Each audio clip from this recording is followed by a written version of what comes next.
सकाळच्या घाई गडबडीमध्ये नाश्त्यासाठी अगदी मस्त पटकन होणारा पदार्थ पोहे किंवा उपमा. तर उपमा जर तुम्हाला नाश्ता सेंटरसारखं किंवा एखाद्या लग्न समारंभामध्ये सकाळच्या नाश्त्यासाठी दिला जाणारा उपमा त्या पद्धतीचा जर करायचा असेल तर हा व्हिडिओ नक्की पहा. तर उपमा म्हटलं की मस्त मऊसूद आणि त्याचबरोबर थोडासा असा मोकळा जर असेल तर खायला खमंग लागतो. तर चिकट होऊ नये उपमा आणि त्याचबरोबर मस्त मऊसूद होण्यासाठी सगळ्या भाज्यांचे फ्लेवर उपम्यामध्ये येण्यासाठी काय करायचं ते या व्हिडिओमध्ये सांगितलेलं आहे. त्यासाठी व्हिडिओ शेवटपर्यंत पहा.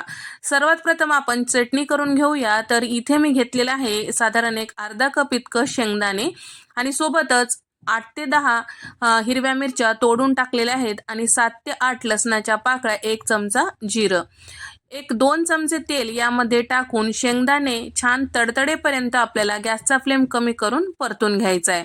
तर या ठिकाणी हिरव्या मिरच्याचा कच्चेपणा जाईपर्यंत शेंगदाणे छान तडतडेपर्यंत इथे मी भाजून घेतलेला आहे, तुम्ही बघू शकता. आता पूर्णपणे थंड झाल्यानंतर याला मिक्सरच्या भांड्यामध्ये टाकून घ्यायचं आहे आणि थोडंसं आपल्याला हे मिक्सरमधून छान असं फिरवून घ्यायचं आहे. तर पाणी टाकण्या अगोदर अशा पद्धतीने फिरवून घेतल्यामुळे छान असं बारीक होतो आणि त्याचबरोबर याला रंग छान येतो. तर आता मिक्सरच्या भांड्यामध्ये आवश्यकतेनुसार आपल्याला पाणी टाकून घ्यायचं आहे आणि जेवढं जमेल तेवढं बारीक असं हे चटणी तयार करून घ्यायचं आहे.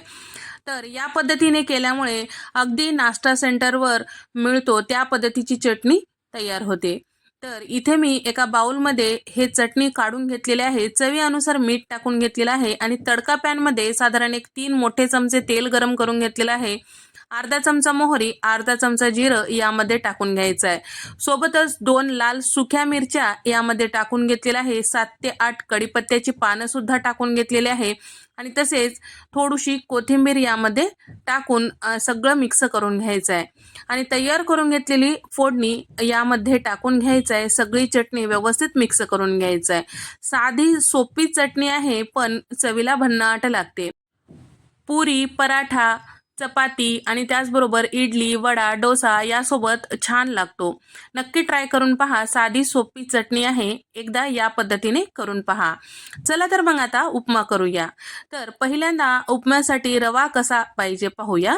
तर इथे मी घेतलेला आहे 1.5 कप इतका रवा. तर रवा घेते वेळेस अगदी बारीक घ्यायचा नाही आणि त्याचबरोबर अगदी जाड रवा सुद्धा घ्यायचा नाही. या पद्धतीने मीडियम कन्सिस्टन्सीमध्ये असलेलं रवा आपल्याला घ्यायचा आहे जेणेकरून आपला उपमा छान होतो.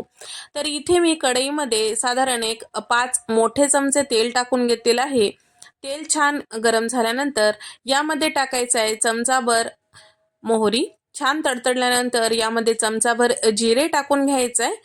आता यामध्ये टाकत आहे साधारण मूठभर इतके शेंगदाणे, कढीपत्त्याची पानं आणि 1-2 मोठे चमचे उडदाची डाळ टाकून घेतलेली आहे आणि तसेच 3 मोठे चमचे इथे मी चणा डाळ टाकून घेतलेला आहे.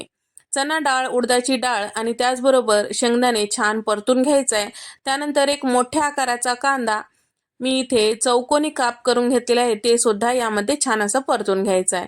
1 मिनिट परतून घेतल्यानंतर यामध्ये टाकत आहे साधारण 5 ते 6 हिरव्या मिरच्या छोट्या तुकड्यांमध्ये कट करून घेतलेलं होतं आणि सोबतच कोथिंबीर टाकून घेतलेली आहे आणि एक मोठ्या आकाराचा टोमॅटो सुद्धा यामध्ये टाकून घेतलेला आहे. तर टोमॅटो आणि कांदा चिरत्या वेळेस थोडंसं छोट्या साईजमध्ये चिरायचं, अगदी मोठ्या साईजमध्ये चिरायचं नाही. 8 ते 10 लसणाच्या पाकळ्या खलबत्त्यात ओबडधोबड असं कुटून घेतलेलं आहे, ते यामध्ये टाकून घेतलेलं आहे आणि चमचाभर धने पावडर यामध्ये टाकून घेतलेलं आहे. 1.5 कप रवा यामध्ये टाकून घेतलेला आहे आणि चमचाभर ओवा हातावर छान चुरून टाकायचा. म्हणजे हे रवा छान असं 1 मिनिट परतून घ्यायचा आहे. गॅसचा फ्लेम कमीच ठेवायचा आहे. 1 मिनिट परतून घेतल्यामुळे रव्यातला कच्चेपणा निघून जातो. फोडणीतले सगळे फ्लेवर मस्त उपम्यामध्ये उतरतो आणि त्याचबरोबर जेव्हा आपण पाणी टाकतो त्यावेळेस ह्या उपम्यामध्ये गाठी होत नाहीत किंवा चिकट उपमा होत नाही, छान मऊ लुसलुशीत होतो. तर या ठिकाणी 1 मिनिट मी इथे परतून घेतलेला आहे. रव्यातला पूर्ण कच्चेपणा निघून गेलेला आहे. छान मोकळा सुटसुटीत झाल्यानंतर यामध्ये टाकत आहे पाणी. तर पाणी इथे मी गरम टाकत आहे. 1.5 कप रवा घेतलेला होता तर त्याच्या दुप्पट इथे मी टाकलेला आहे 3 कप इतकं पाणी आणि त्याचबरोबर चवीपुरतं मीठ यामध्ये टाकून सगळं मिक्स करून घ्यायचं आहे। तर या ठिकाणी उपम्याला छान पांढरा रंग येण्यासाठी इथे मी टाकत आहे एक अर्धी वाटी इतकं दूध। आपण इथे टोमॅटो वापरलेला आहे त्यामुळे उपम्याला लाल रंग येऊ शकतो, त्यासाठी इथे मी टाकलेलं आहे अर्धी वाटी इतकं दूध। पूर्णपणे ऑप्शनल आहे, पण एकदा टाकून पहा, चव छान येते। आता सगळं छान व्यवस्थित मिक्स करायचं।